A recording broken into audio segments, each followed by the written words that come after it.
There's a couple. So you're right. It is a little bit like asking a favorite child, but it is.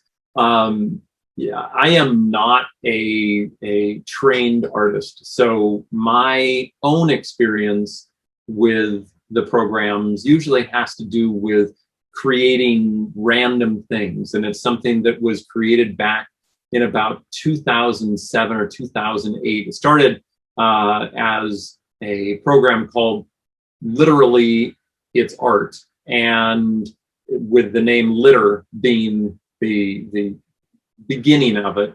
And it used to be called Litter Alley because in the first Chuck Jones Center for Creativity location in Old Town Orange, there was an alley in the back of the location, and we would set up tables back there, and we would get donations, we would collect leftovers with recycling and you know, old CD-ROMs and paper and pencils and whatever it took that we had on hand or that we could get from local businesses, and we'd load it all up in the alley in the back and then allow people to create whatever they felt like. There was no real direction on what they could do, and they would find objects within these tables all over the place, and it was amazing what they would create.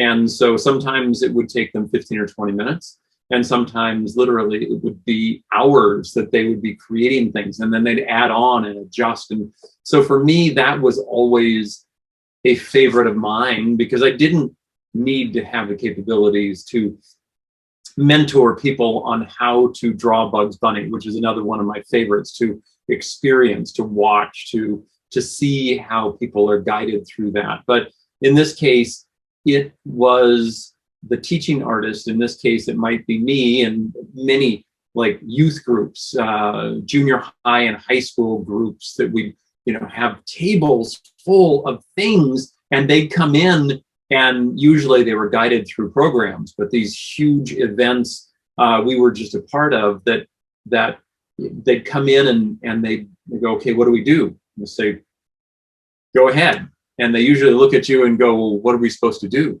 So you're supposed to do whatever you want to do.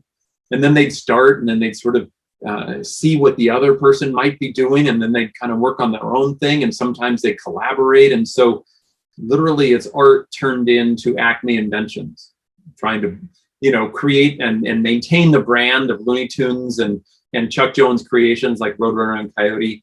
That Acme Inventions was born, and that was you know, probably mid 2010. So 13, 14, 15, Acme Inventions began, and then sometimes there was the opportunity to say, all right, we're going to focus on something like transportation.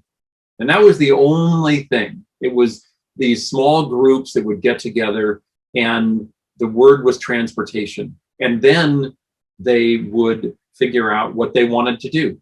They'd team, you know, they'd talk about what they wanted to do, and then they would figure out how they were going to achieve it with just random things that were laid on tables, and they could use just about anything that was available to them. And then over the next few hours, and sometimes a 2-hour program would propagate into 3 or 4 hours because no one wanted to finish. And the idea of this creative process being let loose so that people get that experience of tapping into their creativity became the real signal of what we wanted to achieve in each of these programs. So personally, that's my favorite. I love Acme Inventions. I've done it both virtually and in person many, many times. And it's something that I feel confident in encouraging and potentially helping those over stumbling blocks. Because that's really what the teaching artists are doing, is not teaching necessarily, but helping people through those difficult moments.